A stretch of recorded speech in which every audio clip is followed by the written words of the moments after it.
I have no intro music this week. Fail. So, let's start off with something that everyone loves. Balls deep in your love. Balls deep in your love. Balls deep in your love. Greetings, folks. I'm Dan Mack. And this is Chris Mack. Welcoming you to episode 78 of the Shred Shack podcast, your weekly source of news and uninformed. Stop laughing. I just love the cold open. I got shit. And uninformed yet heavily biased opinions pertaining to all things heavy metal. Let's start with some old business. I keep forgetting to go skip to the old business thing. That's the one bit I have not gotten used to. Old business is old business, and new business is new business. But it doesn't matter because we don't have any old business. So, new business.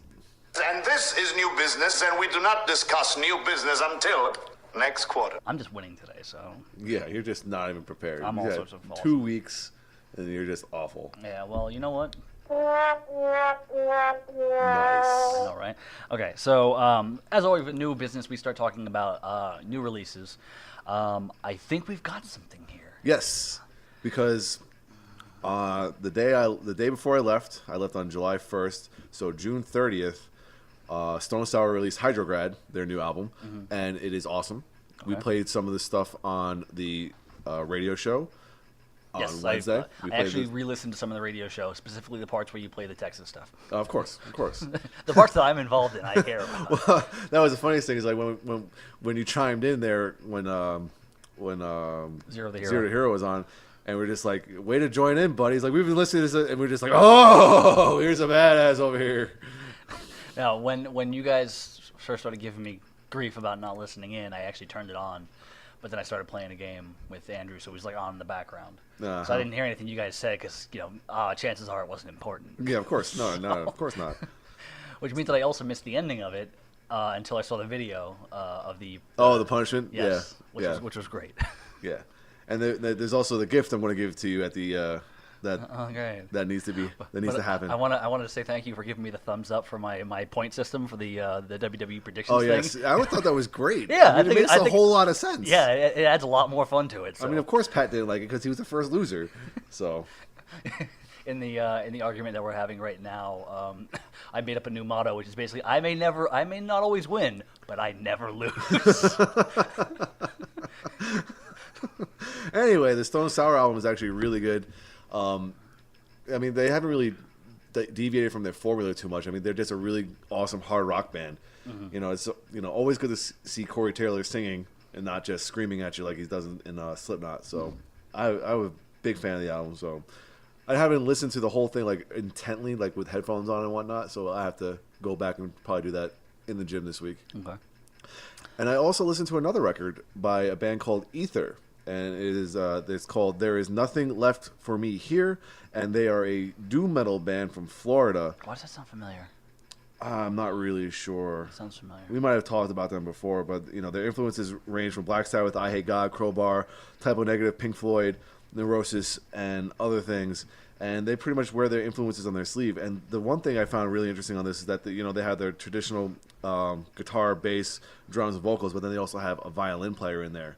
That kind of like adds to the whole moroseness. Is there a vocalist? There's 3 vocalists. Okay, that's well. Yeah, I was gonna say we just added Sidemind to our S5, and they are progressive metal, but instead of a vocalist, they have the violin player take the place of the vocalist. Oh, so they just play like vocal melodies on the violin. Yeah, that's pretty cool. Yeah, and it's amazing stuff. So, but if they already have a vocalist, then it's probably just another added dimension there. Yeah, there's actually 3 vocalists, and they change throughout the songs. Like there's like a harsh vocalist, and there's a clean, like more like deep and like really morose vocalist. That's kind of like it's just really awesome. Kind of like the deep voice from Northern Kings. No, I would say just a little bit like not as melodic as that. Just Gotcha. kind of like just melancholy and like really have the sense that he doesn't want to be there, but he wants to be there. Okay. Yeah, that's the way you're going. So anyway, so why don't we just get the gift out to you here? What is this? Is this a good CD? Is it the actual thing? Does it actually have the disc in it? Throw it to me. I want to inspect this. No, it's like literally I'm not going to throw it to you. Because if it breaks, I can play Pat.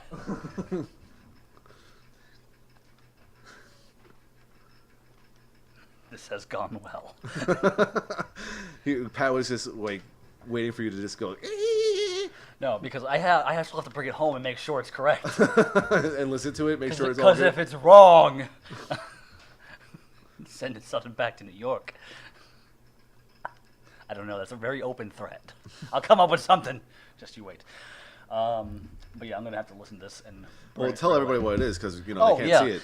It's the Iron Maiden, The Wicker Man radio single, and this is the radio single that has the alternate version of The Wicker Man on it, which adds a few extra lines to the chorus. Which, upon first hearing it, I melted down.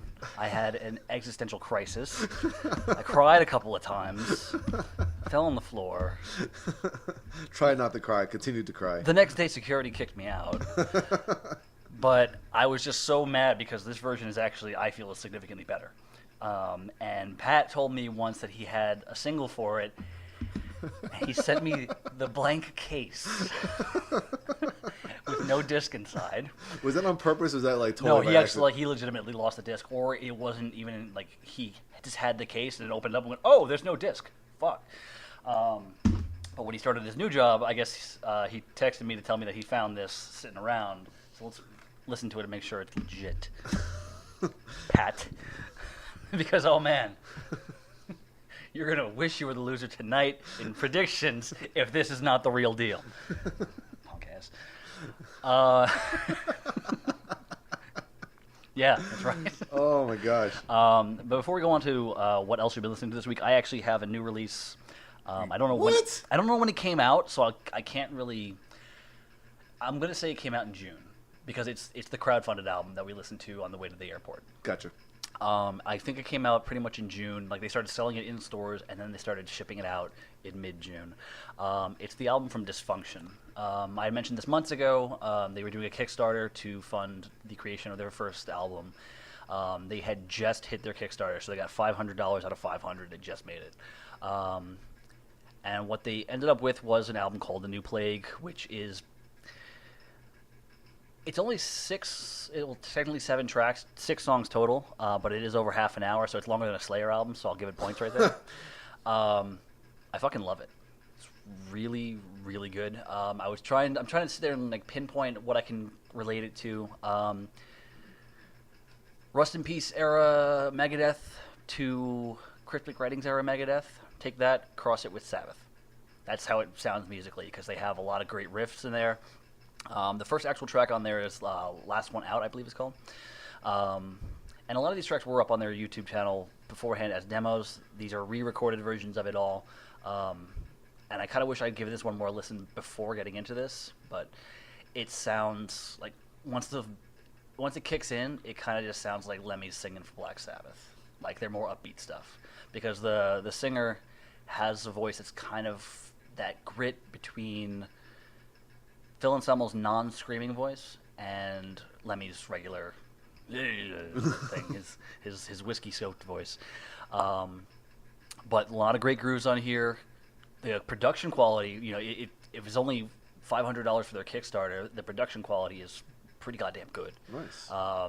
For it being kind of having that Sabbath vibe with a lot of the riffs and everything, the sound is cleaner than a lot of like what you'd expect from bands influenced by that doomier sound. But overall, the package is great. Their re-recorded version of The Reaper's Call, which we played on the show a while back, is really goddamn good.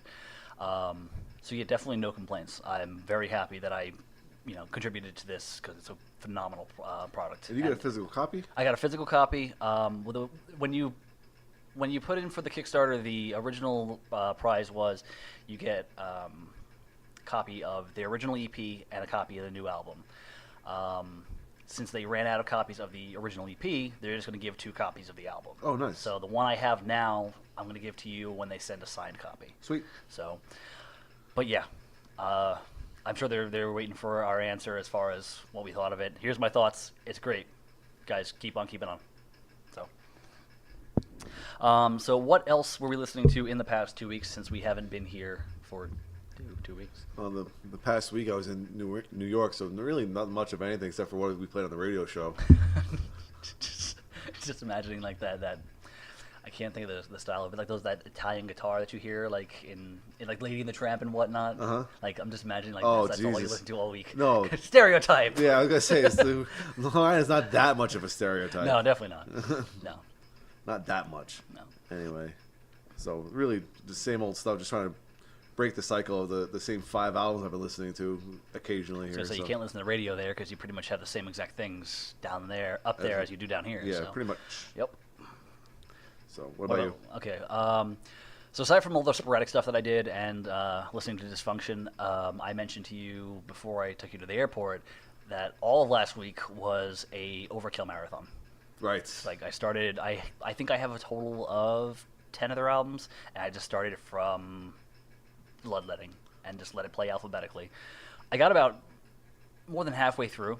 I think I got up to Killbox 13 as far as what I have. Overkill is fucking amazing, and if you don't like them, fuck you. Come on, where's the boulder at? Go fuck yourself. No, because like you know what, I haven't given them enough of credit until recently when we've been listening to like the new album, The Grinding Wheel, White Devil Armory. It came out when I was still doing the radio show. And you saw them with Symphony X, right? And seeing them live and everything, they are fantastic. Even the times when people say like they changed their sound, like it wasn't even that drastic, because they did kind of do the whole modernizing in the 90s thing that a lot of folks did. But even like one of the albums I liked the most was actually from like 97, like right around the middle of that era.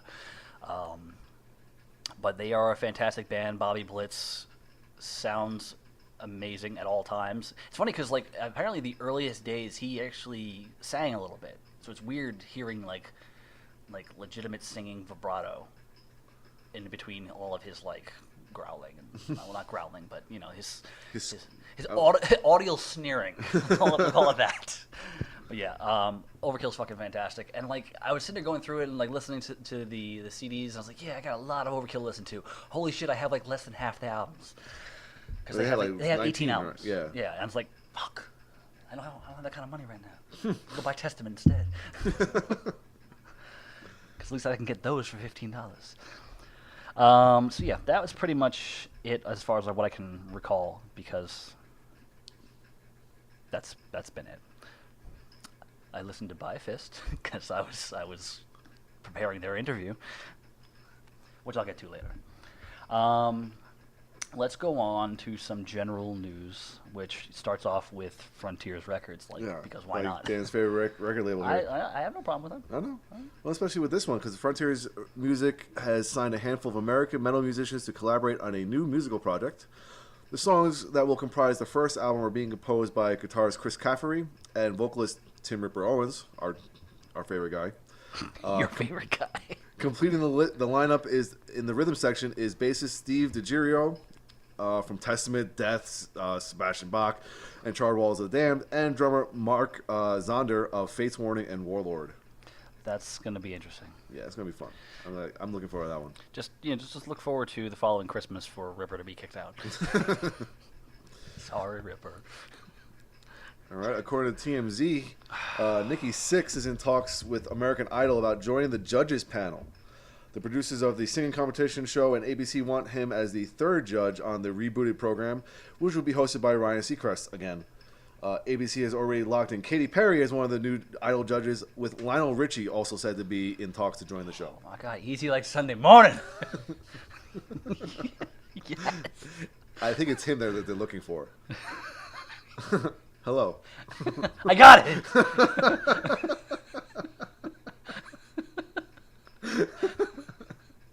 I got it. Hang on. You know what?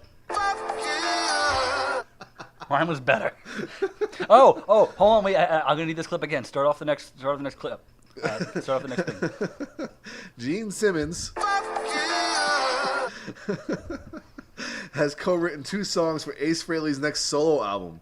The news of the 2 former Kiss bandmates' collaboration was broken by Gene as he was giving an interview to the Minnesota classic rock radio station 92 KQRS last week. I actually have no legitimate problem with that. I have no problem with Ace Frehley. I have no problem with Gene Simmons on a musical side. On a personal side, however, You're a dick!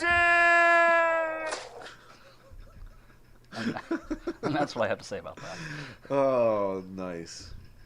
All right, Dan, this one's up for you. According to Nerdist, heavy metal will unleash an Iron Maiden comic book this summer. Sploosh. Based on the mobile role-playing game Iron Maiden Legacy of the Beast, the comic is set to feature the band's longtime mascot, Eddie, battling through the worlds of their albums. Why this hasn't been made into a Saturday morning cartoon is beyond me. Yes. Like, it's just so ripe for it. It totally is. Like, and consider the fact that like they have such an extensive fan base, and I'm sure many of them are well in their crafts. Why hasn't somebody made a fan-made one yet? Right? I don't know. There probably is something, we just don't know about it. Dan? No? Okay. I missed it. I'm sorry. You were making jokes or something? No, I wasn't making jokes. Just looking well. at you just kind of This spaced. does not help. You just kind of spaced out there. Yeah. I was looking at the next thing. I was like, wait a second. How is that news? Well, it's a new worldwide deal. Okay, so Okay. Black Star Writers have inked a new worldwide deal with Nuclear Blast Entertainment. So That's there you always go. cool because they're awesome. Yeah. Here we're going to get to the point where I can't pronounce people's names and things' Yes. names and locations. So here we go. Well, we failed. Yep. Don't look, honey. I think I'm going to go with Ori. All right. This is the project featuring Nightwish main man keyboardist Tomas. I'm not even going to go with that last name. And his wife, who's a popular Finnish singer, Joanna, has inked a deal with Nuclear Blast. Their debut album is tentatively due in early 2018. Did you hear his solo album? The Scrooge McDuck one? Yeah. No. No, neither. I didn't. I heard it was a little underwhelming, but it's about Scrooge McDuck, so I kind of want to hear it. Just the fact that the dude went ahead and wrote a whole album based on the life and times of Scrooge McDuck. Yeah. Okay. Iron Maiden independent family brewers Robinsons have revealed a new Belgian-style beer called Hollowed. This new ale follows on the success of the original Trooper, which has sold over 15 million pints since its launch in 2013, and previous limited edition beers Trooper 666 and Red and Black. I have had the Trooper one. I need to try the other one. I tried the Trooper one way back when, and I was actually like not impressed. Who's this man? This man does not speak for the Shred Jack. I'm sorry. Just because it's Iron Man doesn't mean he's the greatest thing in the world. No, it's fine. You're not sorry. I hate you. I hate you. I don't even know you, and I hate your guts. No, carry on. It's fine. Fucking on fire now. No new clips, but all the All the old old ones clips are coming out. Yeah, like, dude. even the We Failed one, I didn't even mean to press that one. So yeah, all right. Wow, buddy. Yeah. Pulling out all the stops here. Okay. Black Sabbath's February 4th, 2017 farewell show at the Genting Arena in Birmingham, UK was filmed and will be released to theaters on September 28th for a one night only. What? The set was filmed for their new live documentary film, The End of the End, director Dick Carruthers. Well, yeah, Carruthers. Carruthers. Who's done, he did Led Zeppelin Celebration Day and Imagine Dragons Smoke and Mirrors. Helm the Film, which also features behind-the-scenes footage and more screening info, will be revealed via BlackSabbathFilmTickets.com. But they are going to release it on DVD eventually, right? I think so. I mean, it's supposed to be like not just the show, but it's also going to be like a documentary too. Okay, So well, that's good. I just the name is kind of silly to me. The end of the end, then colon the beginning of the end. and as we know with Black Sabbath, nothing really ends. We meet for the first time for the last time. What does that even mean? That's just kind of sit there. Yeah, that's a movie. All I need right, to this watch. past Monday night, July 3rd, Propane frontman Gary Meskill was the victim of a robbery and attempted murder in Brussels, Belgium. According to a statement released by his bandmates, Gary was pickpocketed of cash, credit card, and passport, struck on the head with an ice pick, and then subsequently attacked by a gang of individuals. The police have confiscated more than one weapon, and they have established the identities of some of the suspects. He was quickly admitted to ICU after suffering head trauma, including several fractures to his face and jaw, and massive blood loss. Since then, he has been stabilized and is trying his best to recover, but future surgery may be necessary. As a result of his injuries, Propane were forced to cancel shows scheduled in Belgium on July 7th and Germany on July 8th. I'm gonna assume that there's gonna be a crowdfunder for that. I believe there is. Yeah, I would definitely. There might not have been a link to it. That's kind of fucked up. Yeah. All right. Dynasty's Nils Molin, whatever, has joined Amaranthe as a replacement for the recently departed singer Joachim Jake E. Lundberg. What do you got?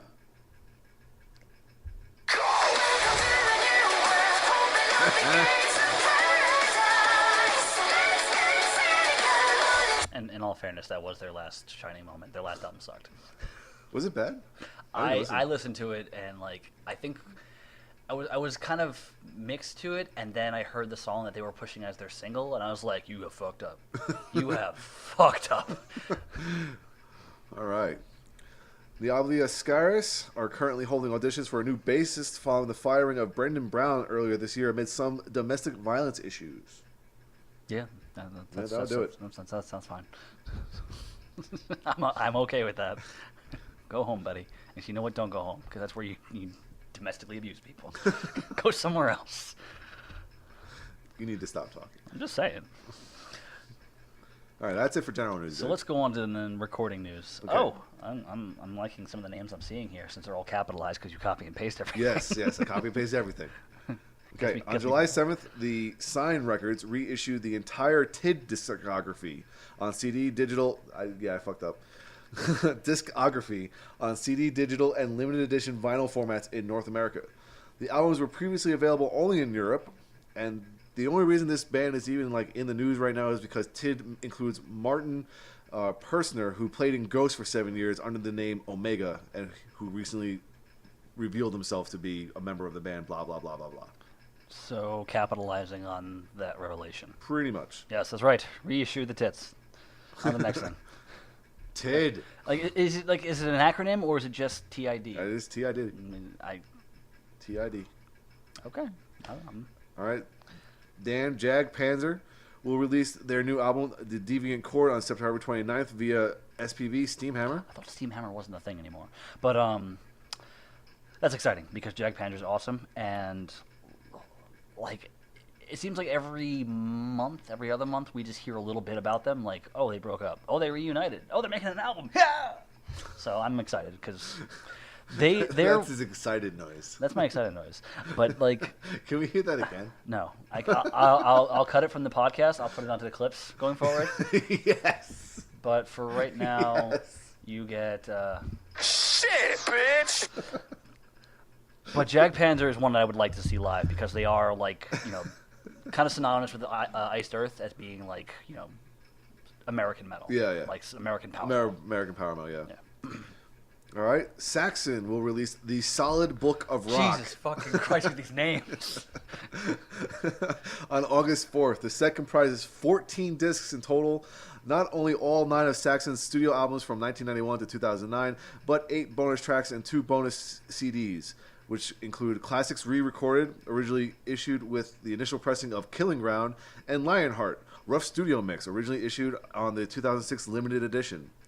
This book set also contains 3 bonus DVDs. The limited edition DVDs originally released with Lionheart, The Inner Sanctum, and Into the Labyrinth. All this packaged in a 24-page, 12x12 booklet with all the lyrics and credits, plus photos with brand new cover painting by Paul R. Gregory. An exclusive limited edition containing a print signed by Saxon singer Biff Byford will also be available from Amazon. I'm always cool when they do that. They do release box sets of multiple albums, especially for someone like Saxon, who I have one album from. But picking certain years to do it, that's... I know why it happens. It's because of the labels, they're covering their own stuff. But I hate it. I want everything. Wish I had that Queen clip right now. I want it all. Instead, I've got this. Here comes the money. Here we go. No, actually, it's more like There It Goes. Here comes the money. Well, if it was vinyl, it'd be Pete just showing out cash. we got that coming up later. Oh, Pete. Yeah, we got that coming up later. Poor Pete. So, continuing on here, Megadeth is planning on returning to the studio at the end of the year to begin work on the follow-up to 2016's Dystopia album. Good. Do that. In fact, they're going to release another 3 albums before Metallica releases their next one. So More than likely. huzzah! Huzzah. Huzzah! Suicidal Tendencies has announced plans to release a new EP in the fall. More information will be made available very soon. Still kind of upset about the fact that I missed them. They just came around recently here. Did they? Within the last 2 months, I'd say. I think. I'm fairly certain. I could be wrong. Shut up. All right. Enslaved have completed work on their 14th full-length album. The follow-up to 2015's In Times was recorded at Duper and Solos Studios in Bergen, and was once again mixed and mastered by Jens Borgen at Fascination Street Studios in Orbro. God, this is the worst. Orbro. Orbro. Who are you, Vince Russo? Yo, bro. It's Munzie. Bro. You know you're gonna love. You know you're gonna love the new Enslaved album. Or a bro. Or a bro. There's an umlaut there. I don't even know how to pronounce that. If someone hasn't made a joke about that city and the word bro being in it, you're missing out on gold. All right, you ready? Mm-hmm. All right, Black Label Society have completed a new album with plans to release it next year. The news comes straight from Zakk Wylde in a recent interview with Full Metal Jackie. That is lovely. Yes, it is. When was the last time they released one? Was it just last year? Because I know we had Book No, Shadows it was 2. Book of Shadows 2 last year. So I think it the last Oh. Black Label was probably a year before that. Yeah, the Order of the Black Vatican, something like that. I don't remember. The Catacombs of the Black Vatican, I think, was the last one. I can't remember. I don't know. Just a very prolific man. Yeah. Okay. All right, KMFDM's new album Hell Yeah has officially been scheduled for an August 18th release through Ear Music. A, it would have been funny if it was called Undeniable. And B, I think KMFDM is one of the few bands that I will accept an album being called Hell Yeah. Yeah, probably. All right, this one's for Pete, if he was here. August 11th, we'll see new vinyl pressings of Amon Amarth's 2004 release Fate of the Norns, and 2006 follow-up With Odin on Our Side. All right, Metal Blade will be releasing the efforts with special pressings available for each, and here's what they have to offer here. All right, so Fate of the Norns, they have the 180-gram black vinyl, orange-brown marbled vinyl, limited to 500 copies. Silver Gray Marble, limited to 300 copies. Flame Splatter, which is limited to 200 copies. Clear Vinyl, Orange Vinyl, and Brown Marbled Vinyl. Only limited to like 100 to 200 copies. But that's only the first one. I was going to say, I was like, wait, there's still a whole page. There's still a whole other one. The other one, With Odin on Our Side, is also, of course, in the 180-gram black vinyl. Then Golden Yellow Vinyl, 500 copies. Silver Gray Marbled, 300 copies. Flame Splatter, 200 copies. Clear Vinyl and Yellow Vinyl at 200 copies each. And Dahlia Orange Marbled Vinyl at 100 copies. Is that it? Pre-orders are available via metalblade.com. The reissue arrive as part of Metal Blade's plans to chronologically re-release all the band's albums on vinyl as part of their Originals vinyl series. Okay, because Pete sent us a message. Never in my life have I needed something so much and never known until I received it. Yes, that is his response. I need to get like a distant sounding yell, like a frustrated yell, but make it sound distant. I'm gonna get that next. Well, the other vinyl reissues I didn't put in here that I really wish I did was I think Papa Roach is getting vinyl reissues on 2 of their records. Oh, this is already boring the shit out of me. Kill him! And also, Limp Bizkit's Significant Other is getting a vinyl reissue. I just can't. I can't. I just. You can't. What do you got? Come on. You know what I have here. Oh fuck. Bitch, I eat people! I'm done.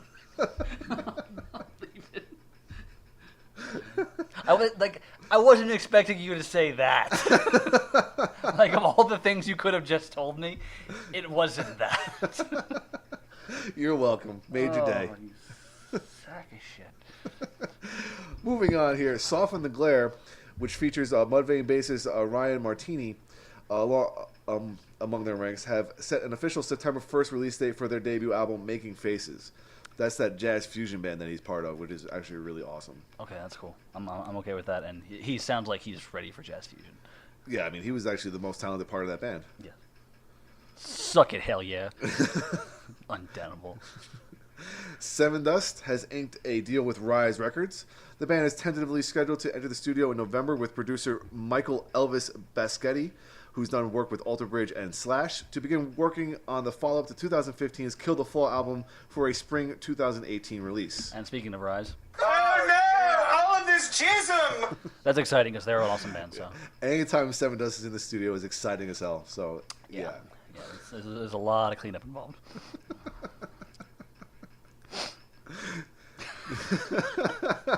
Yes. So much. I had a straight face for that, and then you fucked it up. That's what I do. Have you seen our videos? I got nothing. All right, last one for recording news here. Orphan Land will release a new studio album on January 26, 2018 via Century Media Records. Most parts of the disc, which will be titled Unsung Prophets and Dead Messiahs, have already been recorded, and Jens Borgen will once again... Bogren. You're right, I'm sorry. Bogren will once again take over mixing and mastering duties. That's going to be awesome because I love Orphan Land from what I've heard of it from Pat. And Yeah, they're really good. That is probably one of the best album titles of the year. Yeah. So let's go on to crowdfunding tracker. Guess who has nothing? That'd be you. Yep. I actually got two. We got the follow-up for Mary Riley. Remember, she got accidentally kicked in the grill. Is this the one with the T-shirts made of her? With her face, yeah. Yes. Okay. So she had to have surgery to her jaw and to kind of replace everything. And their goal was $6,000, and as of right now, they're at $5,365. So just shy. And this is one of the ones that don't expire. So. That's good. So this is still a chance. This is one of the GoFundMe's one, and apparently it's this campaign is trending. That's good. Very cool. Good. All right, and then the new one is to restore Musonia and the Randy Rhodes Museum. Now, the Musonia School was founded by Dolores Rhodes, who's Randy's mom, as a place where children and adults in the local community could receive music education at an affordable price. It also, after the passing of Randy Rhodes, became the Randy Rhodes Museum, and it has it just needs refurbishing to kind of keep up with modern times. And their goal was $2,000. Apparently, they only asked for $2,000, but they need about $20,000 worth of restoration work. And right now, $15,791 have been pledged. So they've well exceeded their $2,000 goal. Yeah, I was going to say 2,000 can probably cover like the team that's going to clean it overnight. Yeah. So if you are interested in supporting that, they have some pretty cool things here. You get there's bumper stickers, T-shirts, you get a tour credit, and a couple other things that are available for donations and whatnot. So that is cool. So we'll keep track of that one for probably another 2 weeks or so. All right. Let's go on to concert news, and we start with festivals. All right. For the first time since its 2012 inception, Slipknot's Not Fest will not feature Slipknot. Well, so it goes. According to Billboard, this year's Not Fest festivals, including the one already announced for October 28th in Toluca, Mexico, and a U.S. date, again paired with Ozzy Osbourne's Ozfest, expected to be announced on July 10th, will feature appearances by Stone Sour, which is fronted by Corey Taylor of Slipknot, but not Slipknot themselves. Okay, well that sounds like a fair trade. Well, later on, actually, they did announce the first couple bands for the Not Fest in Mexico, but we'll get to that in a minute. Okay, cool. All but right. I was gonna say, is the entire band gonna be 3,000 miles away from this show or something? All right. Metal Maya has announced 2 special tribute sets by Metal Allegiance. Metal Maya is a 4-day all-inclusive heavy metal destination festival vacation from October 29th to November 2nd at the luxurious, now Sapphire Riviera Cancun, just south of Cancun on Mexico's Yucatan Peninsula. Yucatan. Yeah, thank you. I'm very phonetic. Sorry. It features over a dozen bands led by Anthrax, Hatebreed, Overkill, and Superjoint. In addition to the surprise guests and performances, Metal Allegiance are known for their Metal Maya performances will include a pair of tribute sets celebrating 2 fallen legends. One set will pay homage to the life and story of Lemmy Kilmister of Motorhead, of course, and another will honor Cliff Burton of Metallica. That sounds like fun. Yeah. I want to go. Yeah. Let's go to the Yucatan Peninsula. You cannot tan Peninsula. Well, I burn like a motherfucker, so yeah, that kind of works real good. I, on the other hand, tan nicely. Except for the top of your head. That tan's even better. No, it doesn't. All right. Prophets of Rage, Mastodon, Starset, Fozzy, Greta Van Fleet, and more have been booked for a 20th anniversary festival show for a local Minnesota radio station, 993X. That show will be held at Canterbury Park in Shakopee, Minnesota, on September 16th. All right. So we mentioned the Knotfest Mexico Festival, and some of the bands that have been confirmed so far are A Perfect Circle, Korn, Anthrax, Stone Sour, Bullet for My Valentine, Hatebreed, Taking Back Sunday, Cannibal Corpse, Children of Bodom, Il Nino, Attila, Suicide Silence, Periphery, Maximum the Hormone, I never even heard of them, Tech Nine, Cerebus, and Deadly Apples. Okay. Take off Taking Back Sunday. Get them straight out. Attila, I don't want Attila near anything that I like. They might start to like. The bands might break up. Yeah, I think by proxy they're just like, here, let me just ease everything else around us. And Deadly Apples, I really hope that they are like dressed up as Snow White and the Seven Dwarfs. Can we make that happen? Can we have like a Disney? Can you just stop? Like a Disney metal band? Like who? Actually, you know what? What's his name? Pellicat does that. The guy who did. He's a YouTube singer. He did the metal version of Darkwing Duck. Oh, okay. Yeah. He does Disney songs. I love that. Come on, that'd be great. All right. The first 14 bands have confirmed the first 14 bands have been confirmed of the 60 or so artists planned for next year's 70,000 tons of metal cruise. The cruise will depart from Fort Lauderdale, Florida on February 1st, heading to Grand Turk Island before returning to Fort Lauderdale on February 5th. Set to perform on the ship, I'm just going to list the bands that I know. The 14 that have been confirmed are Dark Tranquillity, Enslaved, Goat Whore, Insomnium, Corpiclani, Meshuggah, Obscura, Rhapsody, Septic Flesh, Sepultura, and Sonata Arctica. I'd like to point out that he only kept out 2 of them. Yeah, pretty much. Actually, like 3, whatever. Sounds like a very, very dense tour. That ship is going to sink. Well, it's 70 tons of metal, dude. It is. It's heavy. It is awesome. I just hope that they plan to resupply their beer supply before Corpiclani goes on.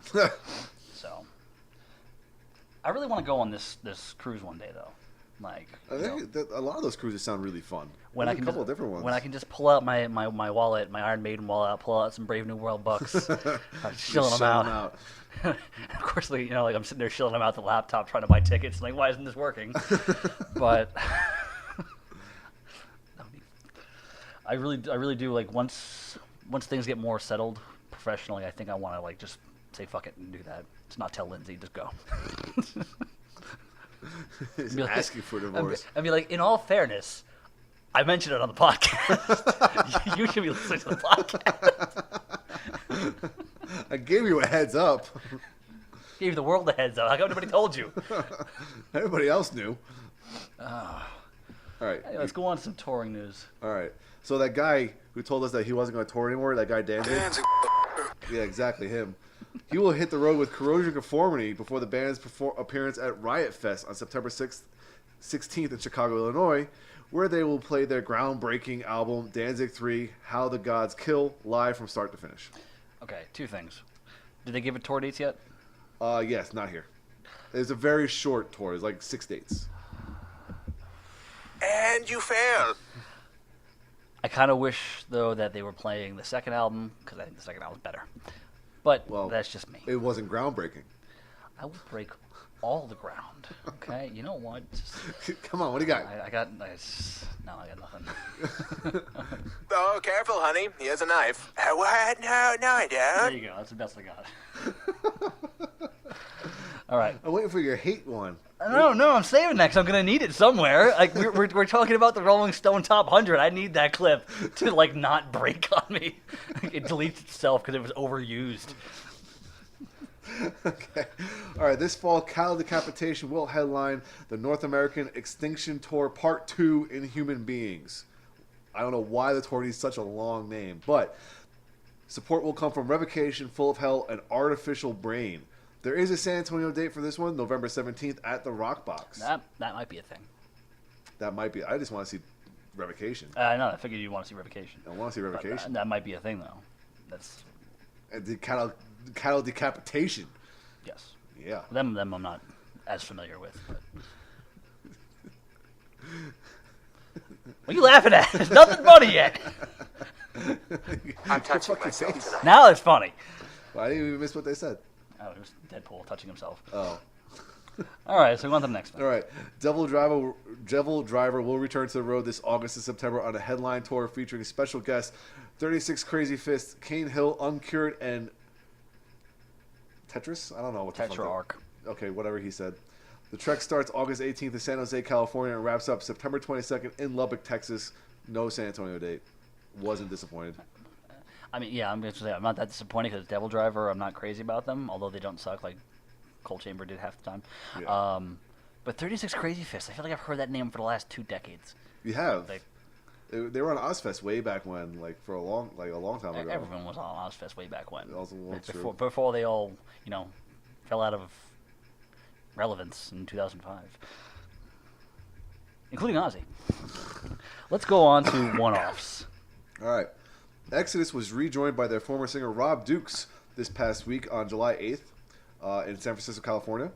He sang several songs with the band during their the second of Exodus's 2-night stint at the Chapel in what will mark the group's first headlining Bay Area club show since 2013. Also appearing with the band at this past Saturday's gig was former Exodus guitarist Rick Hunolt, which is just not, Gary Holt, I guess, as well as possibly ex-Exodus drummer Paul Bastiff, who's now in Slayer, of course, with Gary Holt. I feel like just 2 weeks ago I saw a thing of Rob Dukes bad-mouthing Exodus. Hang on a minute. That's a bit fucking mad, that one. And suddenly he's on stage. Did I miss something in the last 2 weeks? Maybe you're just wrong. It does happen pretty often. Pretty often. You know what, dude? I don't need your shit, okay? Yes, you do. Carry on. Find a clip. All right. Fuck you up. Paradise Lost have announced that they will perform their new album Medusa, which is scheduled for a September 1st release, live in its entirety, along with a second set of fan favorites during a September 1st release show at the LKA Longhorn in Stuttgart, Germany. That's cool. I like Paradise Lost, though.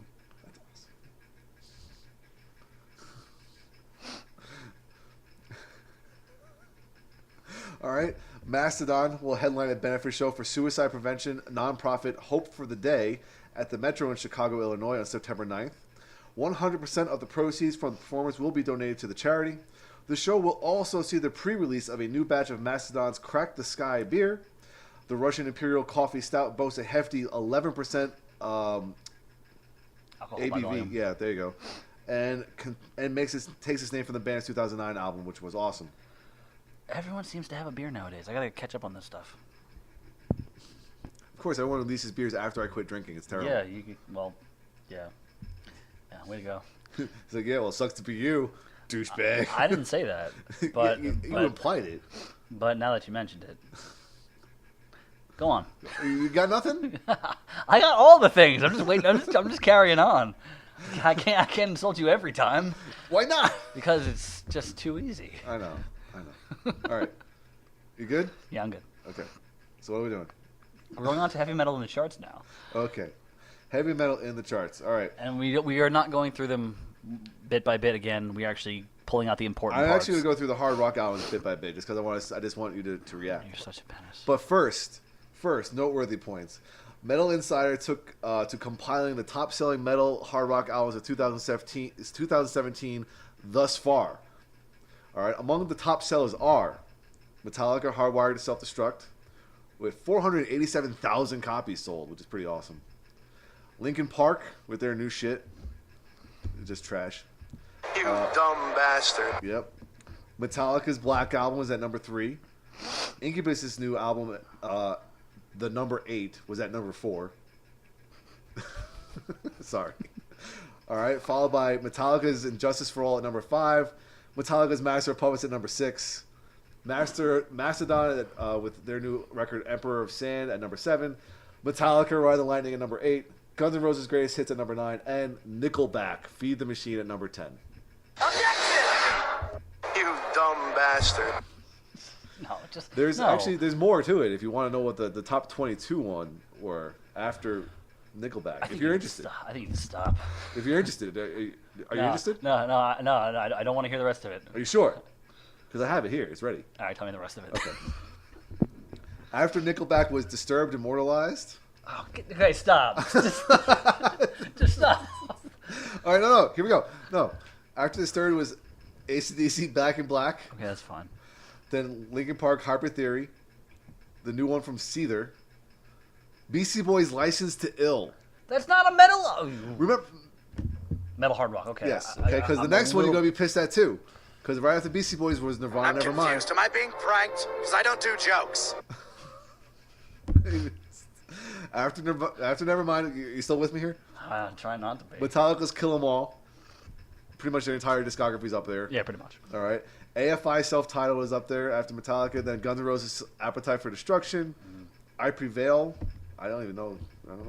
Starset. And then closing out the top 22, I think it was. Avenged Sevenfold, The Stage. It's over! Time to get shit-faced! Why is the stage even on there? I know. Well, their marketing was terrible, so I don't even know how they sold that many copies. Why is Nickelback on there? It makes sense that they're on there, but why? I have nothing. I just can't. I can't. Fucking can't. Did you prepare for this? He's gonna say that a lot. No, it's just the thing. It's just the thing. You gotta pull out the picture for him. Where's your phone? All right. Anyway, Billboard Top 200. You bastard! Carry on to the top 200 because I don't think I could get any more angry than I already am. Unfortunately for us, there's really not much metal in the top 200. Period. So I brought things that like kind of surprised me. Like 311 has a new album out. I had no idea they were still a thing. Yeah, they still. I think they come around every summer just because like that's the time. That's what they sound like. Yeah. All right. Well, they debuted at number 6. Their new album debuted at number 6. Radiohead has a OK Computer reissue out that debuts at number 36. Why? Nickelback's Feed the Machine, which is their new album, is down from 5 to 40. Surprisingly, Sgt. Pepper's is still in the top 50 at number 45, which is down from 21. Still not sure why that's there. Neither am I. All right, we got Joe Bonamassa here live at the Carnegie Hall. He debuts at number 64. Didn't he have one a few months ago? I feel like we've talked about him fairly recently. I don't know. Well, Metallica's Black Album is at number 21. 121. I was going to say, what? 121, down from 117. The what? And it's now ahead of Hardwired, which is at number 123, down from 37. I guess the North American tour is almost over, so they're Pretty much, yeah. They're not no shipping one's out. buying tickets anymore, so they can't get their albums. Yeah, pretty much. The new shit from Linkin Park is at 170, down from 133. I keep thinking that's the name of the album. Like, yes, I'm It's doing the that. new shit. If I, What do you got? the only time I can hear those words is if it's Peter Gabriel saying, "This is the new stuff." We go dancing in. Okay, that's the only way I'll accept it. Otherwise, I'm just thinking it's like Well, here. Limp Wait. Bizkit. Last one for metal on the top 200 is Dying Fetus's new album, Wrong One to Fuck With, debuts at number 180. Yeah. All right. All right. So, are you ready for Dan's butthurt? I'm just liking the fact that there's an album called "Wrong One to Fuck With" on the Billboard Top 200. Yes, I know. That was actually... That makes me happy. Yeah, that was quite relieving. All right, are you ready for your butthurt here? Oh, wait, let me get ready. There you go. All right, so top 25 hard rock albums here, okay? Mm-hmm. Number 1, Nickelback, Feed the Machine. No initial reaction? Okay. Number two, Journey's Greatest Hits. Number 3, Queen's Greatest Hits. Can you just keep like listing off over the next clip I'm gonna play? Okay, number 4 is Guns N' Roses' Greatest Hits. Fuck this shit, I'm out. Number 5 is Metallica, the Black Album. Number 6 is Hardwired to Self-Destruct by Metallica. Number 7 is How Did We Get So Dark by Royal Blood. Number 8 is the new record by Dying Fetus, Wrong One to Fuck With. At least I stopped before there. Number 9 is Back in Black with AC/DC.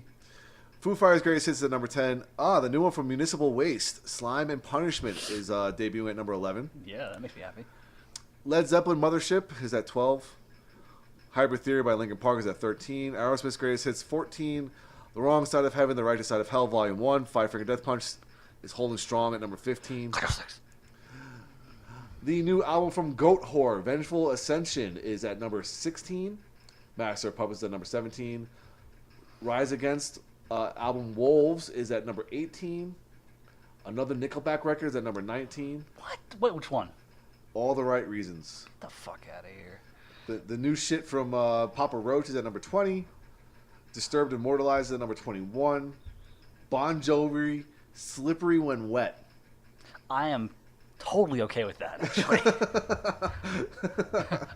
I give a lot of grief to Bon Jovi, taking my money for those 2 shows, but I will say that Slippery When Wet is a really goddamn good album. All right, next one up is Soundgarden, Super Unknown at number 23. Audio Slave is at number 24, and rounding out the number 25 is And Justice for All. Bothers me, though, that Slippery When Wet is above 2 albums with Chris Cornell on it. What's wrong, you people? Well, you know, we'll see what happens. We'll see what happens next week after they account for the July 4th barbecue season. Oh God! When it's going to be nothing but greatest hits. Oh my God, we're fucked. Nothing but greatest hits, buddy. Oh God!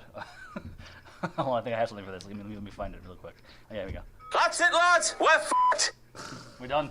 It's over. You fucked up. Now you fucked up. Now you fucked. I can go with that one for a while. All right. So that was depressing. Before we go on to our discussion, I'm just going to make a quick bit. Because I don't... Were you here when I went to the interview for Bifest?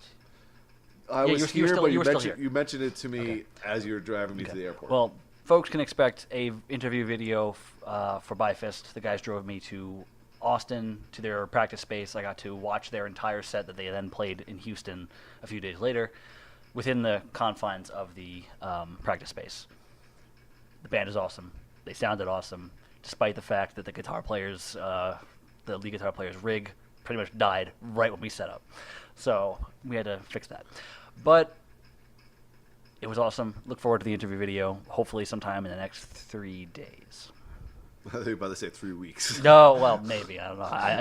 I did it your almost... work pace is a little, I did it almost 2 weeks ago, and yeah, like right now, like priority is mail out my license application, do my album reviews because I want to get paid.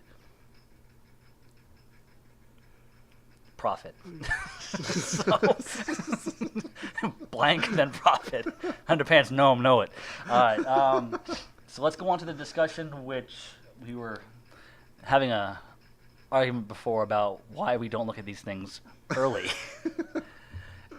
And I have only... Okay, so for those of you who haven't seen, Rolling Stone released their top 100 metal albums of all time list. It's probably about 4 weeks ago at this point. It's been out for a while ago. Now, when it first came out, my initial reaction is, what's number one? So I went through it and dashed to number one. Of course, the site, now that like all news sites are pretty much like ad-based and whatnot, like I'm sitting there trying to refresh it and go further down, scroll down to find it. So it took me forever.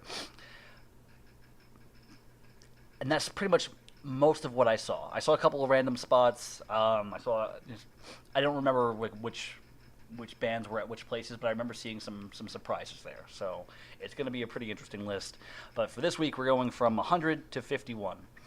And you're going to pause right there because I got to blow my freaking nose.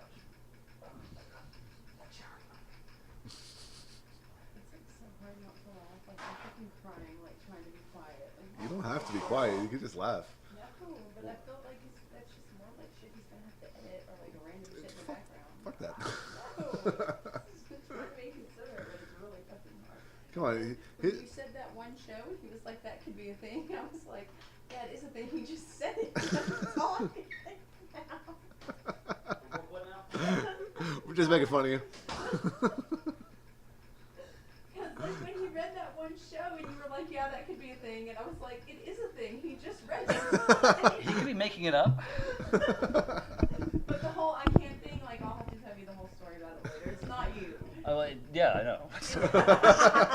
My lawyer's not me. He's like, yeah, I know. Yeah, whatever. Of course it isn't. All right. Chris, start us off.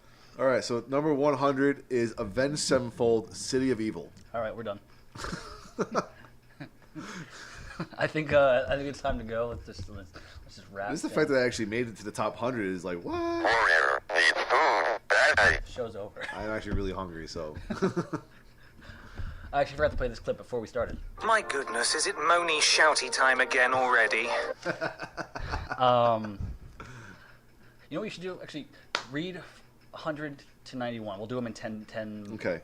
All right, so we got Avenged Sevenfold, City of Evil. Okay. 99 is Evanescence, Fallen. Keep going. Okay. 98 is Sun, Monoliths, and Dimensions. That was one of the surprises I saw. Yep. Number 97 is Gojira, From Mars to Sirius. Number 96 is Kervelertak, Mir. Yeah. The really surprising ones were in the lower ones, yeah. Numbers. This one I'm actually surprised is as low as it is actually Dream Theater, Images and Words at number 95. Well, again, it's probably more so a matter of what came ahead of it. So. Number 94 is Deaf Heaven, Sunbather. Okay. Number 93, what's that? I was going to say Pete needs to be here for that one. Number 93 is White Zombie, La Sexoristo, Devil Music Volume 1, which I'm surprised it was that one. Well, maybe the other one's higher up. Yeah, we'll have to see. Number 92 is I Hate God, Take As Needed for Pain, and number 91 is Naked City, Torture Garden. I don't even know that last one. I don't know the last one either, actually. Okay, so we've discussed a lot of Rolling Stone lists in the past, especially the top 25 was it? The top 25 in 2015. Yeah, when we did that list, and anything we've seen from them since then has always been fairly varied, which is good. So, like I said, a lot of these names are very much surprising.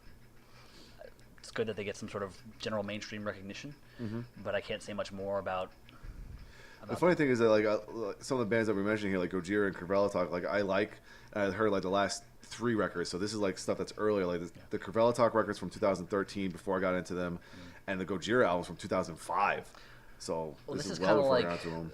I guess for you this would be a situation where it's like, I like this band, I haven't heard this album, but they say it's good, so I might as well check that one out next. I think I'm gonna have to like make checklists now. Yeah, it kind of gives you a direction to go in. Yeah, when but the one that surprised me the most here about how low it is Dream Theater's Images and Words. I thought that'd be a lot higher. I'm wondering though if they put something else higher, because I think that like people do have a lot of admiration for Images and Words, but they might put Scenes from Memory higher. I don't know. I don't think it's necessarily higher, but I haven't really gotten a good solid listen to either Pull of them. Me Under and Metropolis Part 1. I mean, Jesus. Yeah. No, it's a great album. So I guess we'll have to see if anything else Dream Theater pops up, because again, they are with all the surprises that come up here, Dream Theater would technically not be a surprise. Yeah, I was stoked by seeing I Hate God. The White Zombie one kind of surprised me. We'll see if Astral Creep 2000 is up there a little bit higher. And then what else we got here? The Gojira one is a good one. And Sun, I wasn't expecting to see Sun at all. That was the one that surprised me the most when I did the initial scroll down. Just because the only reason I know of them is because of Pete at this point. Same thing with Deaf Heaven. Deaf Heaven's up there too, but only hearing about these bands recently, and yet they've been around for a good while. So. Well, you ready to go from 90 to 81? Body Count, self-titled. Okay. Number 90. I wouldn't put that above Images and Words. Yeah, right. Number 89 is Nightwish, Once. Number 88 is Pick Destroyer, Terrifier. Number 87, Manowar, Hail to England. Number 86 is Lamb of God, As the Palaces Burn. Number 85 is Dark Throne, Transylvanian Hunger. Number 84 is High on Fire, Blessed Black Wings. This is really a Pete list. I think he wrote this list. I like this list so far, like in the lower ones. Number 83 is Baroness, the Red Album. Okay. 82 is Entombed, Left Hand Path.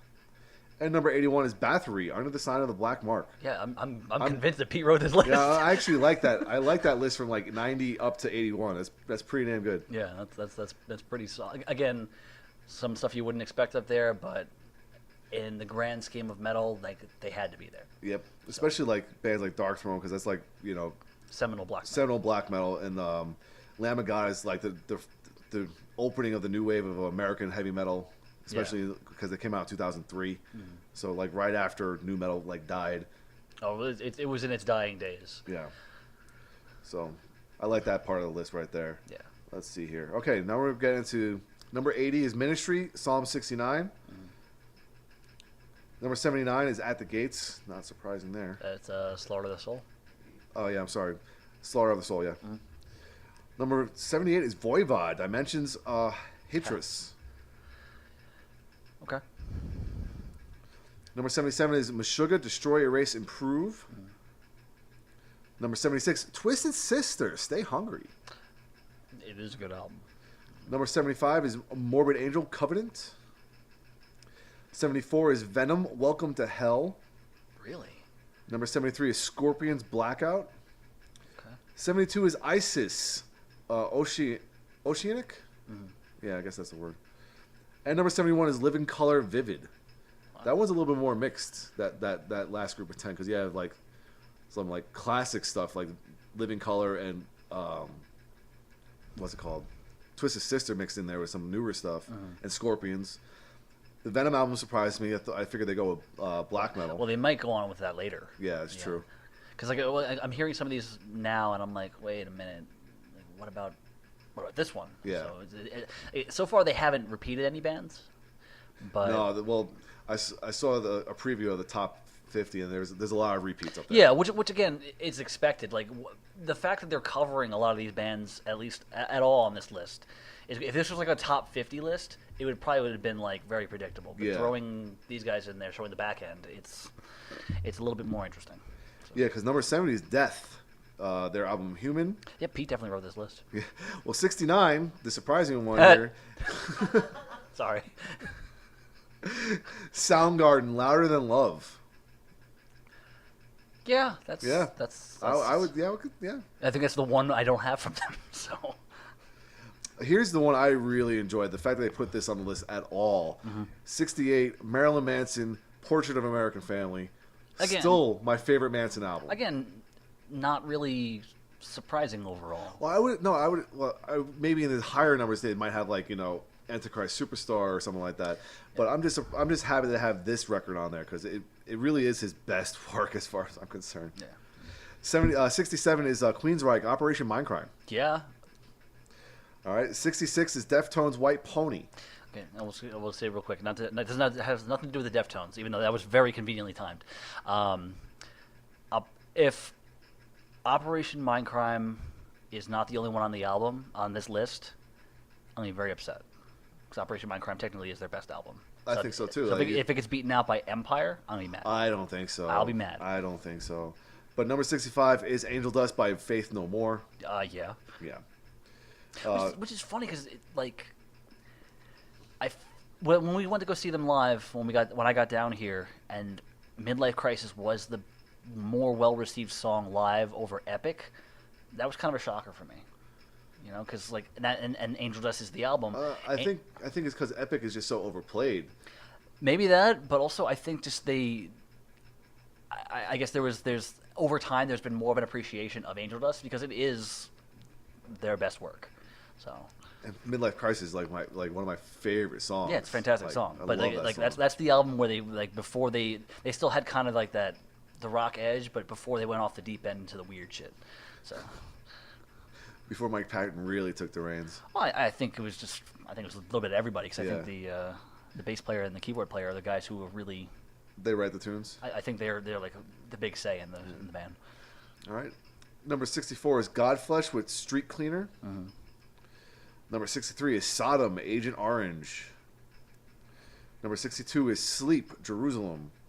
And number 61 is Converge, Jane Doe. I'm waiting for Napalm Death to appear on somewhere on here. Right? Yeah. Well, these last couple is like these are bands that I have records of, but later records. So it's like I can't say so much about them. And so let's just keep on going here. Okay. All right, so it's number 60 is Melvin's Bullhead.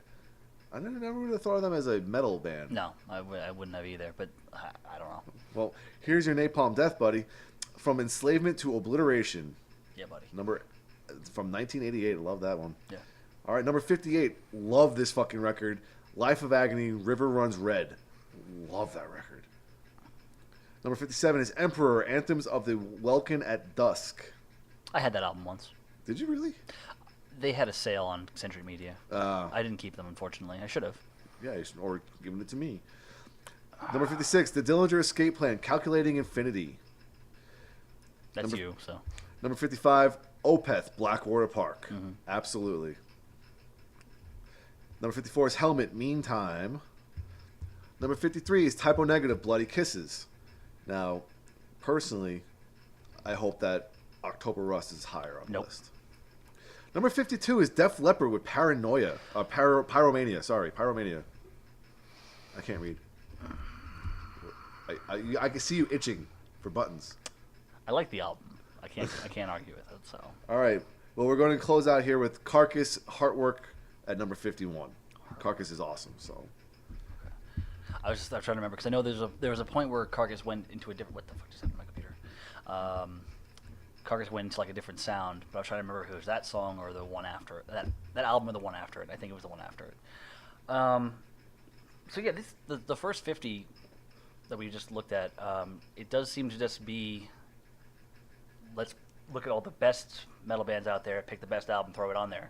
So like, I am feeling like I'm going to be disappointed. Like, they haven't put any Iron Maiden in the lower numbers. They haven't put any Metallica in the lower numbers. There's no Ozzy in there. There's no Black Sabbath in there.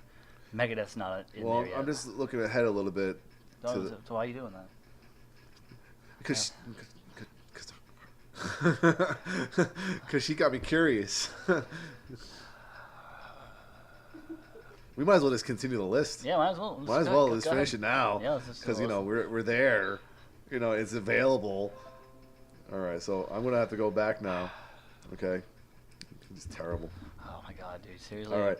Do I have to play something now? No. Number 50 was Slipknot's Iowa, which I remember when it first came out, it wasn't well received, if I remember correctly. No, it's still not well received. But the thing is, like later on though, it's been like revered as like the like heavy metal album of the early 2000s. Like it was like the most brutal shit ever, apparently. No, I mean, yes, you're correct, but for me, no. Yeah. I think it was like after a couple years, going back and listening to it, it's like, whoa, this was actually really fucking good. You know what I'm gonna do though? I'm gonna go in my car and drive home and listen to it to see if I can get into it. Yeah, you got a whole like 10-minute drive home. I mean. Yeah. Well, you know what? So salty. Shut up. So salty. Carry on. All right. Number 49 is Neurosis Through Silver and Blood. That was one of the surprising ones that I happened to cross. Well, I don't even know that much about Neurosis, and the fact that they broke the top 50 is pretty awesome. Yeah, they're pretty goddamn good. Well, here's where we're gonna get into like the classic range here. All right, because number 48 is Rainbow with Rising. Yeah. Yeah, just a little bit, and then we got number 47, Slayer's South of Heaven, which I actually surprised was on the list at all. Rain and Blood's gonna be somewhere in the top 25. Yeah. Here's a good one. Number 46, Mastodon's Leviathan. That is a masterwork of fucking modern day progressive metal. Mm-hmm. Number 45, Bonded by Blood by Exodus. Yeah. Not surprised. Shout Out the Devils by Motley Crue at number 44. Yeah. I definitely love that album. Over time, I felt that Motley Crue does not get the credit they deserve. But they get all the hate they deserve. They deserve plenty of hate, and they do get plenty of that. But like as far as credit for their music, for the songs that aren't like Girls, Girls, Girls or Dr. Feelgood. Actually, the guitar line for Dr. Feelgood is fucking awesome. So I think you saw them live. Yeah, no, I think Mick Mars doesn't get enough credit as being a guitar player. I don't care that about I can agree with. Yeah, like that's a shame. All right, next up at number 43 is Judas Priest, Stained Glass. Okay. Yeah. I can understand the logic. All right, number 42, Diamond Head, Lightning to the Nations. For the influence factor alone, yes. Yeah, because I mean, without that album, you wouldn't have Metallica, Megadeth, maybe even like Overkill, or any of those bands, really. Yeah. Number 41, Caius, Blues for the Red Sun. That's an interesting one. Yeah, it is. I don't know enough about them to really say whether or not they're metal. Well, it was they're stonerish. Yeah, and it was made by Josh Homme, who went on to do Queens of the Stone Age and whatnot. So, Mayhem, the Mysterious Dumb Sathanas. Yeah, that's not a surprise at all. No. Here we go. Number 39, Pantera, Far Beyond Driven. If they don't put Vulgar Display of Power higher up on the list, I can understand why they put Far Beyond Driven, as it essentially was their commercial breakout. So I don't know about that. I mean, it was their highest selling album. I think that's because of the power of Vulgar Display of Power. I mean, Vulgar Display of Power was like their breakthrough as far as. I thought you were going to say Vulgar Display of Power was a Vulgar Display of Power. No, I'm not going to be that bad. Stop. Oh man. Roll the cheese. I'm not that bad. Damn it. Good, because I have enough people in my life who will do that. Your wife being number one. Yeah. All right, here we go. Talking about power here. Number 38, Iron Maiden, Power Slave. Yes. Okay. Again, I want to see what they're going to put anything else above them, though. Yeah, we're getting to the interesting part here, because now we got number 37, Black Sabbath, Heaven and Hell. That should be like number in the top 10, in my opinion. All right, number 36 is Van Halen, Women and Children First. That should not be anywhere near the top 30 of the top 40 of this list. I like Van Halen, but no, sorry, get on my face. Yeah, I was gonna say wouldn't 1 or 2 be up there higher? We'll see. Number 35 is Metallica's Kill 'Em All. Mm-hmm. This is the beginning of Metallica, right? Yes, this is the first Metallica record that's been on there. So we can figure that the next what number was that? That was number 35. 35. Okay, so 10 of the next 34 slots are going to be Metallica. All right. Well, next up we got number 34, Black Sabbath, Master of Reality.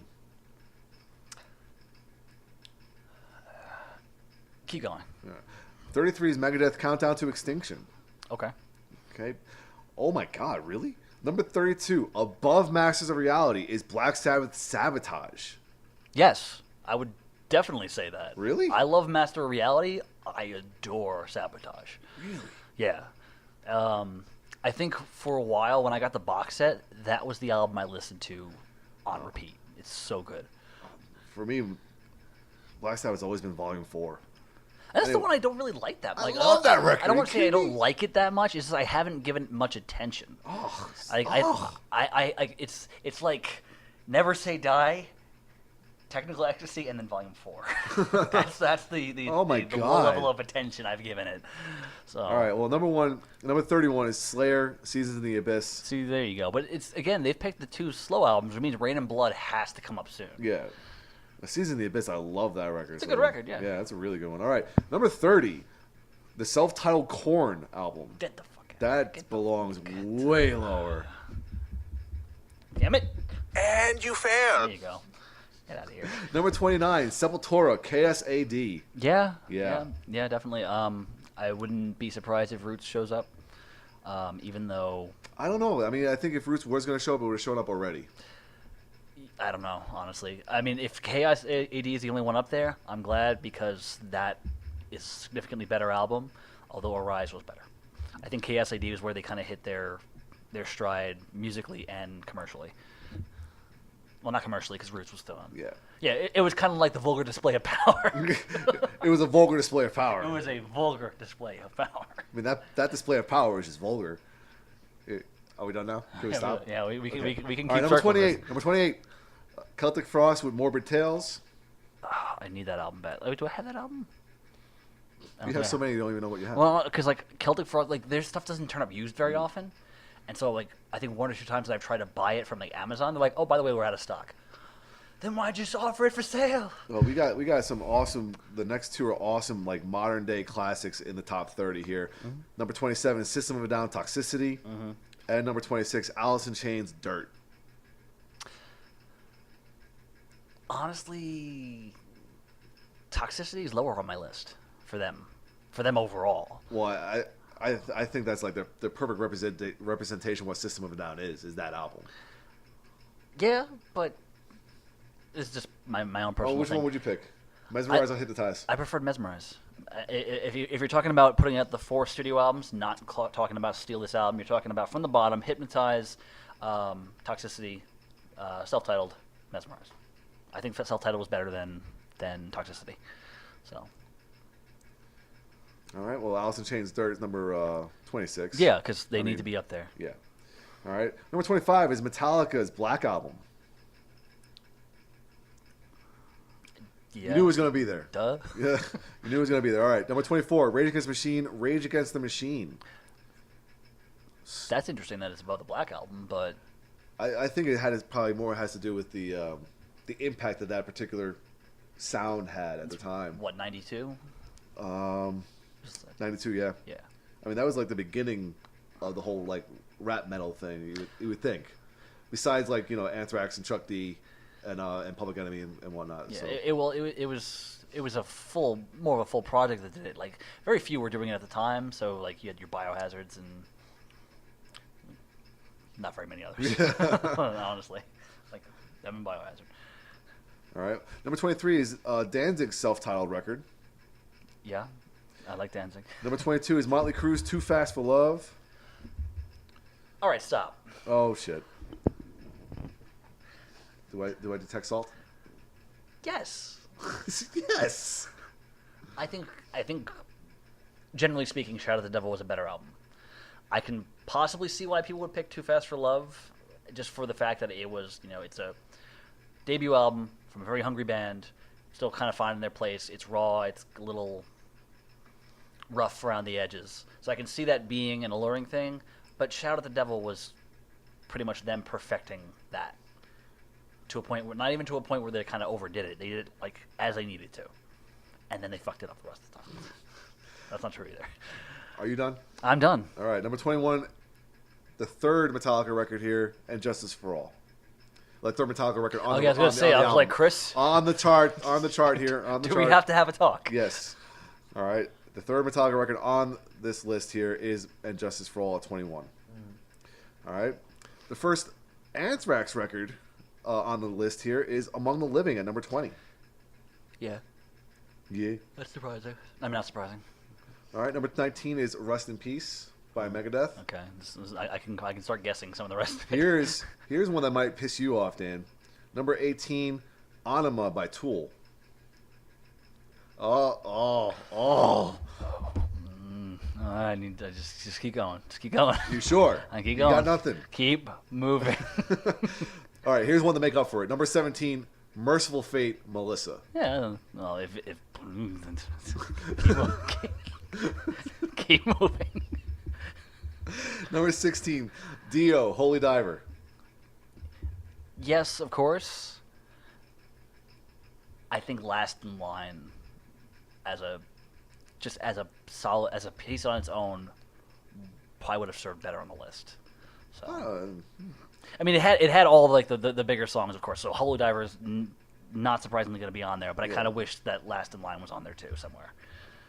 All right, number 15 is Ozzy Osbourne, Diary of a Madman.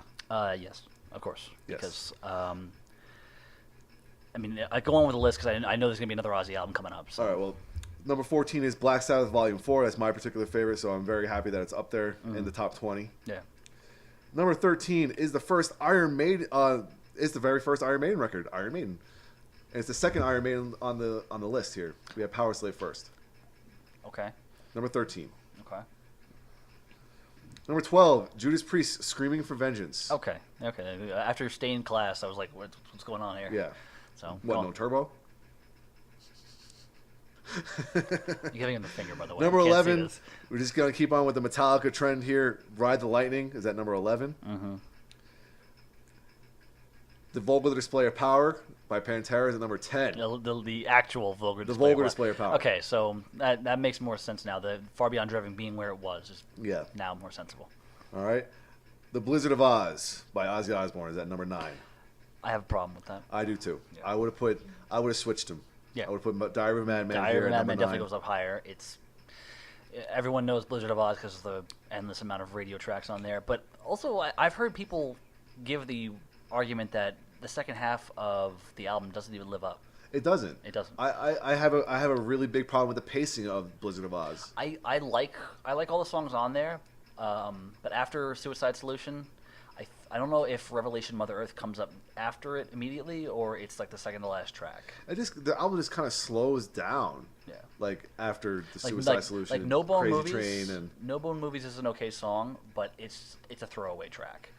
I mean, they might just be considering that it was his first album after Black Sabbath. That is like such a great debut, I guess, for a solo artist. But I really think Diary of a Madman and this one should have been switched. Yeah, because Diary of a Madman from start to finish is solid, and it ends on the most epic way possible.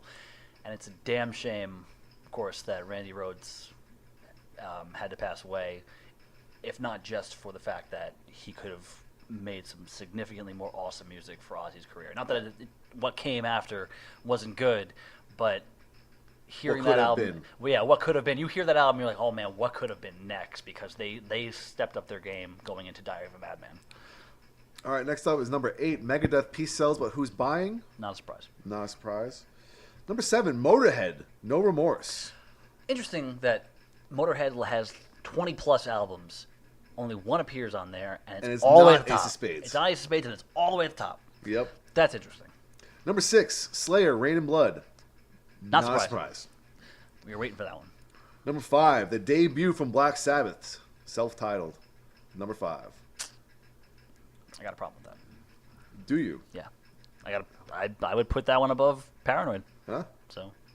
All right, number 4 is Iron Maiden, The Number of the Beast. Expected. Number 3 is British Steel by Judas Priest. Kind of wasn't expecting that one. I wasn't expecting that high. I was going to say I wasn't expecting it to be number 3. Yeah. I was expecting number 3 to actually be Number of the Beast, and maybe British Steel to be maybe top 10, but maybe not top 5. I think it's because Judas Priest were, in their time, the bigger band. I think right up until like Halford left the band, they were a bigger deal. I think Iron Maiden has kind of overshadowed everybody. Iron Maiden has overshadowed metal at this point. I have no problem. I think they're their own genre now. Yeah, pretty much. They have their own plane, so I don't. All right, number 2, here's no surprise, is Master of Puppets by Metallica. What's surprising is that it wasn't number 1, because number 1 is Paranoid by Black Sabbath. Yeah. With enough of the top metal albums of all times list that I've seen, again, the ones that made it to the top 10, 20, 30, 40 are usually not surprising. They tend to kind of just vary a little bit, but Metallica Master of Puppets is typically number 1. So that's what the surprise was initially for this. But the second one was, it's Paranoid. Like, there are classic songs on there, but I think that this self-titled was better. Well, the thing is, I think self-titles, they'd probably be considered more of like a blues record, though. We've talked about this before. Yeah, but I wouldn't. The thing is, like, I think people kind of like time the birth of heavy metal when you put the needle on the record and War Pigs happened. Although I would say Black Sabbath, the song Black Sabbath, the thing is the rest of the record didn't sound like that. What? Come on. Wicked World? Did not sound like Black Sabbath. I mean, not the song Black Sabbath, not the band. The Wizard? Did not sound like the song Black Sabbath, or like, the world was coming to an end after that record came out. But it's just so fun of a record. So just No. No, it's all right. Well, here's some things I'm kind of disappointed about. Okay. I'm not mad. I'm disappointed. I'm just disappointed. And somehow they're so much worse. I was very happy to see Type O Negative with Bloody Kisses on the list. Although I would have preferred October Rust to be on there. I think Type O Negative falls into the category of what a lot of 40 and up was. 40 and up as in 40 to 100. It's that we have to make mention of these bands because they are important to metal. Let's pick one. And that's... Which is a shame, because I think, like I said, I loved the fact that Bloody Kisses is on there, but I would have preferred October Rust. Mm-hmm. I was surprised that Astral Creep 2000 wasn't on there. Yeah.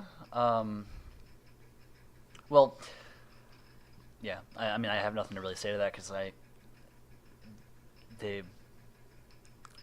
feel like maybe that was a bigger deal. That album was a bigger deal as far as commercially. More Human Than Human was a big deal, and it kind of set off the catalyst for Rob Zombie's initial run of solo albums to be as popular as they were. Mm-hmm. But maybe overall better were was it Las Exorcisto? Yeah. Yeah, Las Exorcisto. It sounds like I'm, but also for that album being what it was, that people could also argue that it was a culmination of all their time in the underground because they had a lot of stuff come out beforehand. Mm-hmm. That could be like their breakout. That may be the argument to be placed there. All right, what else complaints you got?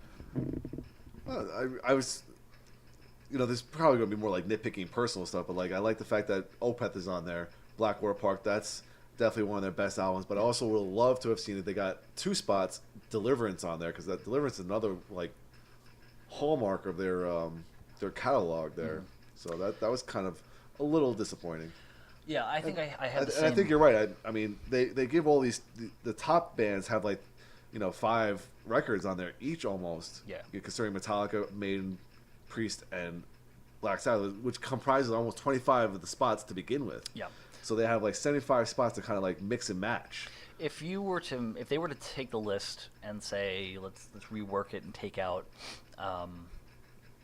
like no repeats. Yeah, we'll take out bands like Iron Maiden and whatnot. Take out no repeats. That'd be its own list, and that'd be interesting. Take out the big names like Iron Maiden, like Metallica, like Megadeth. I mean, not even Megadeth. They only took up 3 spots, but the ones that will knowingly occupy a lot of space. Take those out. It might make the list a little more interesting because you'll look to the back end to see who made it onto that top 100 area. My nitpicks always come from placement. As much as I do like the initial Iron Maiden album, I think fan response has been that Killers is a superior album. So I would have figured that would have been on there. But yeah, that wasn't on there at all, was it? No. Wow. But again, lists like this also have to take into factor the other things besides the music itself. It takes into effect the impact, the timing, the inspiration. Like, if you read Iron Maiden's biography, you know that they were white fucking hot going into making their debut album. Like, their Soundhouse Tapes thing was sold out within, days. Like, they were on top of the world before the world even knew that they were there.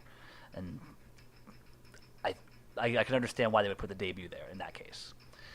Metallica with the placement of theirs, not surprising. Yeah, because it was Kill 'Em All Black, then Lightning. Mm-hmm. No wait, Kill 'Em All Black, Justice, Lightning, and Master. Yeah, I personally would just put Justice above Lightning. I would too. But that's again, that's no a personal big deal. opinion. Yeah, that's no big deal. I can argue for both. Yeah. With Sabbath, the first one you mentioned was Sabotage. Am I right?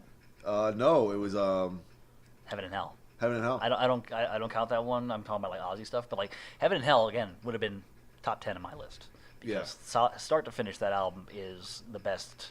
And I was also surprised that there was only like a small, like only 2 things of Dio on there. 3 things Dio. The thing is, you had all 3 representations of Dio though. You had Rainbow, you had Dio himself, and you had Black Sabbath.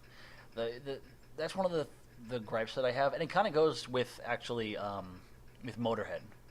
You have artists that are so revered in the community, and yet they are so seemingly forgotten in moments like this. So, I mean, at least he broke the top 50 with 3 separate bands, which is a pretty amazing accomplishment on its own. But the man has a catalog that spans over 40 years. Yeah, true. So, and not like several albums with Black Sabbath. And he's not even in the Hall of Fame. So let's not even get into that. Yeah. So things like that, and again, like what I said with Motorhead, one album all the way up there, nothing else behind it.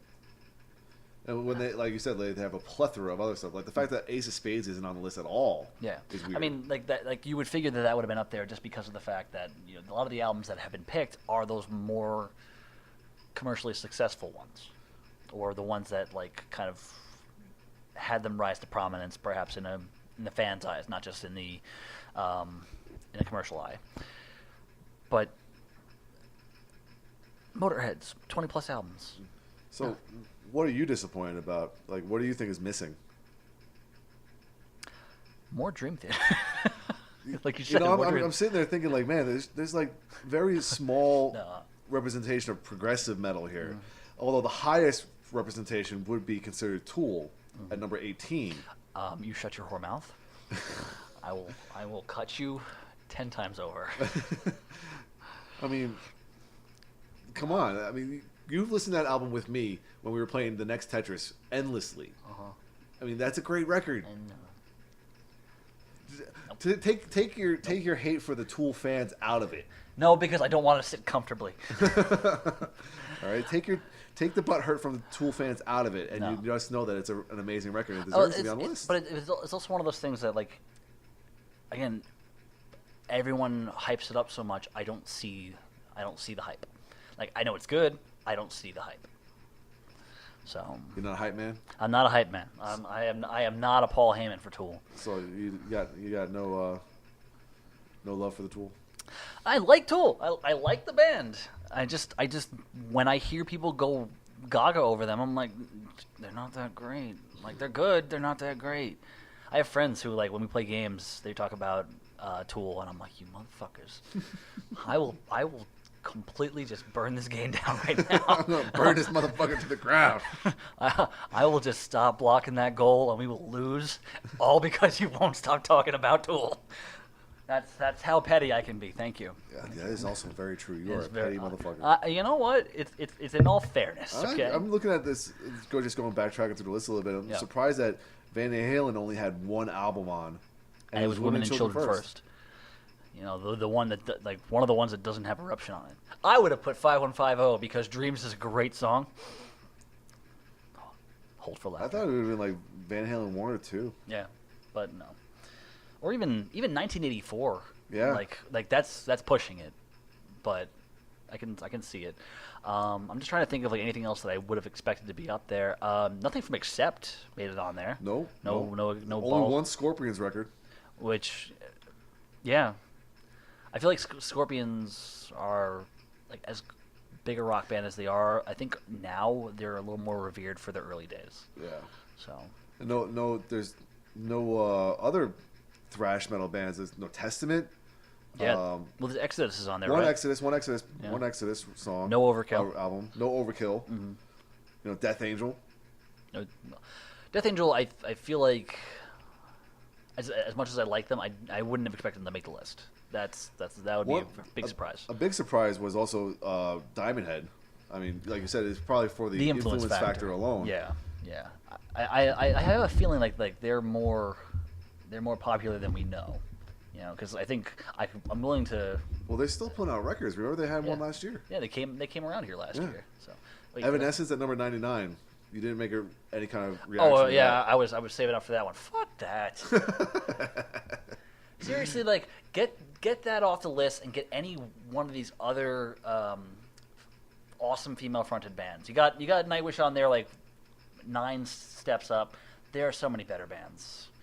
Even Nightwish, and once again, not surprised that they picked that one, but like Wishmaster, I think is a better record. I'm surprised like Lacuna Coil didn't end up on there. They are one of the more popular ones. Well, it's popular. It's just doesn't mean they have great records though. Pig Destroyer, that's a good one. Chris, you're saying this to me after we just talked about Evanescence Fallen. It's popular, but it's not great. One record by Manowar. Love it. And I love the cover. Look at this bad boy. Is it the one where he's carrying all the... Yeah, I have that album. Yes. I have that. That's all the album covers. Just big sweaty dude and thong. It's like watching Lamb of WWE. God one, As the Palaces Burn. I mean, that's a great record. I was just... That is the one I would have assumed would be on it. They were going to be on the list. Yeah. Just because I remember I bought it when it. I think I bought it at the same time that I bought Saint Anger. So guess which one was better. But yeah, it kind of seemed like they were kind of coming out with that at a time where it was more burgeoning here in the U.S. Speaking of U.S. metal, Killswitch Engage, not on there. Not on there at all. Yeah. Not on there at all. So I feel like it's more.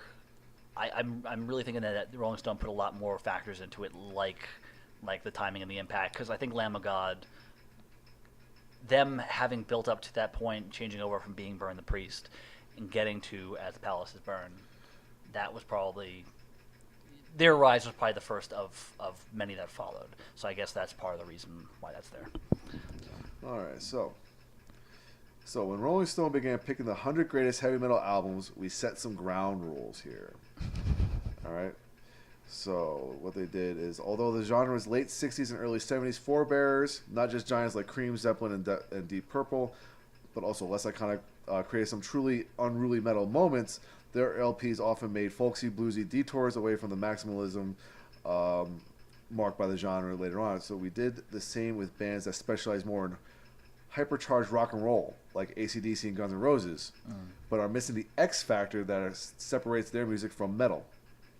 Similarly, some bands that Rolling Stone deemed metal in the 70s, sometimes as a joke, I guess, and made classic albums like Kiss, Alice Cooper, and Grand Funk Railroad, in retrospect, sound more like hard rock than the genuine article that are absent here. If Kiss had ended up on this list, I would have been pissed. Yeah. Yeah, for sure. And lastly, because we sought out only the most consistently perfect metal albums, bands like, oh my gosh, genre signposts like Skid Row, Testament's Practice What You Preach, and even the first metal album on top Billboard, Quiet Riot's Metal Health, didn't make the cut because their track list fizzled past the hits. Tell me where the hits are. Tell me what's beyond the hits on Evanescence Falling. Tell me where the hits are. What's beyond the hits of Korn's self-titled album? Hold on. Oh, the Korn self-titled album from front to back is actually really fucking awesome. I'm sorry. It can really fucking suck my nuts. I don't care. I really don't care. It should not be as high as it was. No. Oh, sorry, but you know, the 5 people who are gonna listen to this, they're not gonna agree with you, I guess. And they're also saying like, that's made me angrier. Where's Pete? Pete's usually here to say like, shut the fuck up, Dan. Well, Pete would be actually happy just because some of his bands are actually on this list to begin with. Yeah, that he did write the initial 50 for sure. Yeah. That'd be awesome if he's like secretly a writer for Rolling Stone. I just want to know who Naked City is. I don't know. I can't help you there, buddy. But I think that's pretty much the end of it. So, Chris, you have any words to say? Are you salty? I said, bitch. I did not say that. Yeah, you know. So overall, decent list. Just again, I have my minor gripes and a few major ones. Fucking Tool. Get the fuck out of here with your Tool bullshit. Imagine what would happen if Nevermind was on this list for any particular reason. What? Can't hear you. What? You're done. And I think we're gonna call. I just wanted to hear Dan's head explode. You can't, because I have this to calm me down. My Iron Maiden single, which is probably not going to be the real single. I'll be fucking pissed. It's just Brave New World. Yeah, like give me about half an hour and just listen deep for this. No! Yeah, I hate you, Pat. I hate you. Anyway, so if you agree or disagree with any of our thoughts here, or if you have words to say that have something to do with the top 100 that we just listed out, I wish I had my or get your degree thing ready, but I don't. But let us know on our Facebook page or at shredshackmetal@gmail.com, and we will talk. That's our email? Shredshackmetal@gmail.com. It's really easy to remember. Yeah, I totally forgot that at the podcast the other day. It's like, what? just Facebook. This is Mr. Torque saying that I'm really hungry. Somebody bring me a sandwich. That sounds really good right now, yeah. Yeah, it does, doesn't it? Yeah, well, anyway, we're going to call it there because Warrior needs food. I played the clip before. I'm not playing it again. You know the deal. I don't even have the rest of the script up. So just until next time, I'm Dan Mack. And this is Chris Mack. Whatever it is, Jack, we're number one in it. That's going to be our closer from now on. I love it. Yeah, Dusty Rhodes. And Dusty Rhodes.